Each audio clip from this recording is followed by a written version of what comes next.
This week on CBCPNews Weekend Report, priest stresses that divorce will never be pro-family. Bishop said Veloso should testify against her recruiters. Church push to strengthen Ecology Desks.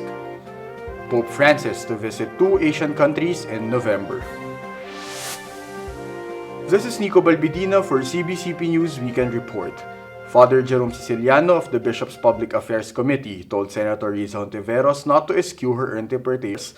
This after she claimed that it is pro-marriage, pro-family, and pro-children. In a CBCP News report, Siciliano said that such a claim contradicts the provisions of the 1987 Constitution. Also, the priest stressed that legalizing divorce in the Philippines will only lead to more broken families. Instead of pushing for divorce, Father Siciliano asked the senator to work for the amendment of the existing laws on marital separations. At a Senate hearing last September 15, Hontiveros said that a divorce law will provide individuals the chance to find true and meaningful relationships.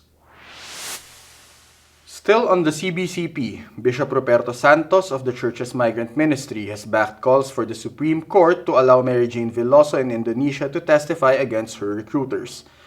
In a CBCP News report, Bishop Santos said that Veloso should be allowed to tell her story, this as she is only a victim of human trafficking. Veloso was convicted for drug smuggling and was sentenced to death in 2010. The execution did not push through, on the other hand, after Indonesia imposed a moratorium on executions for 5 years. She was set for execution again in 2015, but she got a last-minute reprieve to testify against her alleged recruiter who gave herself up to the police in the Philippines. Bishop Santos added that Veloso has suffered so much, saying that it is high time that justice should be given to her. In light of the climate emergency, church groups are pushing for the strengthening of diocesan ecology desks by mobilizing more personnel and resources. In a statement issued after the recent National Convention on Laudato Si and Climate Change, the participants stressed on the need to strengthen ecology-related collaborations at all levels. Around 140 participants from different church organizations attended the convention held early this month at the San Carlos Seminary in Makati City. The Catholic Bishops' Conference of the Philippines has earlier called on dioceses to set up an ecology desk in social action centers. These desks would make the environment their special concern.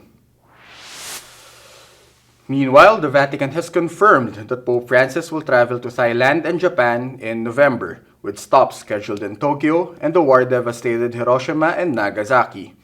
Pope Francis will be in Thailand on November 20 to 23 in commemoration of the 350th anniversary of the Vatican mission to Siam in 1669.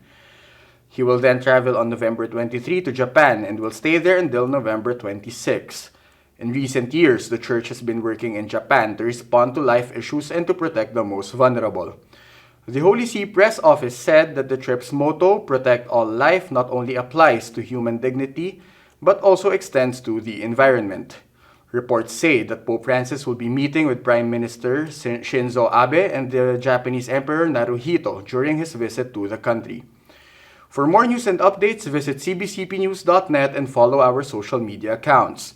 Visit the contact section of our website to subscribe to our bi-monthly newsletter.